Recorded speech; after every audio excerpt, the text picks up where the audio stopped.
Boa tarde a todas e todos. Eu estou com o Belmiro. Belmiro, vem cá. Belmiro! Na cidade de Pistoia, na Itália. Pistoia foi um dos locais onde o Brasil teve uma participação marcante na Segunda Guerra Mundial. Então o Brasil lutou aqui. Aqui ficava o quartel-general do Exército Brasileiro, ficava no centro da cidade. Aqui tem o cemitério brasileiro, é um memorial na realidade, porque os corpos foram todos trasladados para o Rio de Janeiro em 1960. E eu estou num monumento emocionante, que foi feito recentemente, em 2021, para as mulheres que lutaram, principalmente o apoio, enfermeiras, área administrativa, aqui na Itália. As mulheres da FEB, a Força Expedicionária Brasileira. Então, se você tem uma avó ou bisavó dentre esses nomes, você pode se encher de orgulho. Esse é um monumento feito em homenagem às mulheres brasileiras que lutaram na Segunda Guerra Mundial, principalmente na área médica.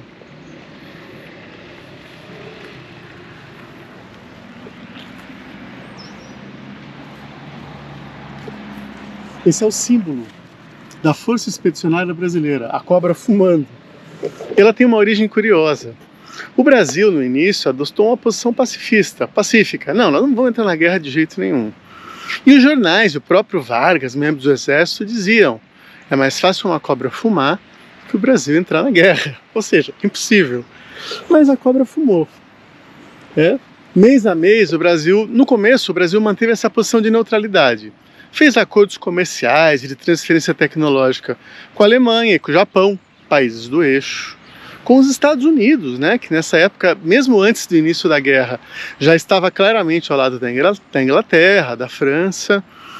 E o Brasil, então, ele fez acordos com todos os lados e manteve a posição de neutralidade. No entanto, a partir de 1940, mas principalmente 41, o Brasil foi fazendo acordos mais intensos com os Estados Unidos.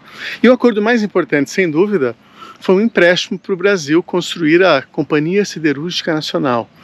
O Brasil queria se industrializar, mas ele não tinha produção de aço em quantidade para trazer a chamada indústria maciça para o Brasil. Indústria de bens duráveis, como carros, trens, etc.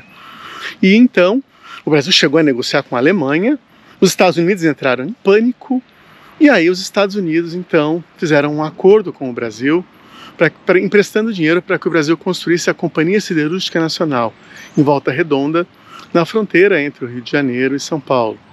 Em troca, o Brasil se comprometeu a vender alguns insumos que eram importantes para os Estados Unidos naquele momento, por exemplo, borracha, e a ceder 3 bases aéreas, 3 áreas para os Estados Unidos construírem bases aéreas. Belém, no Pará, Natal, no Rio Grande do Norte, e Fernando de Noronha, que eu acho que na época ficava em Pernambuco. Os Estados Unidos precisavam dessas bases aéreas porque na época os aviões não tinham autonomia para voar o Atlântico Norte. Ou seja, não havia um avião que saísse de Nova York e chegasse a Londres. E os Estados Unidos então levavam seus aviões desmontados em navios. E havia submarinos afundando navios naquele momento. Sem contar que é um processo demorado. Então a solução era construir bases, literalmente, para o avião sair em Miami, parar para abastecer numa base na América Central, para de novo em Belém, para de novo em Natal, para de novo em Fernando de Noronha, até que ele pula para a África, que já estava em poder dos aliados nesse momento. Então o Brasil era super importante. Na época isso foi chamado de o trampolim da vitória, as bases que fariam o trampolim da vitória para os aliados vencerem a guerra. Aí com os aviões iam também insumos, soldados, e os aviões iam rapidamente e em segurança para serem utilizados na guerra contra o nazifascismo. E o Brasil acabou então se aproximando dos aliados assim. Depois ele cortou relações com o eixo, depois já do ataque de Pearl Harbor, depois dos nazistas afundarem um monte de navios brasileiros, dezenas deles aqui na costa. O Brasil acabou declarando guerra aos Estados Unidos e entrando ao lado dos aliados. Foram cerca de 25 mil brasileiros que lutaram aqui na Itália. Eles lutaram, curiosamente, contra os alemães. Você fala, e os italianos? O exército italiano, nesse momento, já havia sido implodido, porque os norte-americanos já haviam conquistado uma grande parte da Península Itálica. Então o exército italiano implodiu. E os alemães, para impedir que o norte da Itália, rico e industrial, caísse nas mãos dos aliados, os alemães ocuparam o norte da Itália, libertaram Mussolini, deram uma sobrevida a Mussolini e formaram a chamada República de Salò, no norte da Itália, região mais rica, onde ficam Milão, Turim, Udine, entre outras grandes cidades europeias, no Vale do Rio Pó.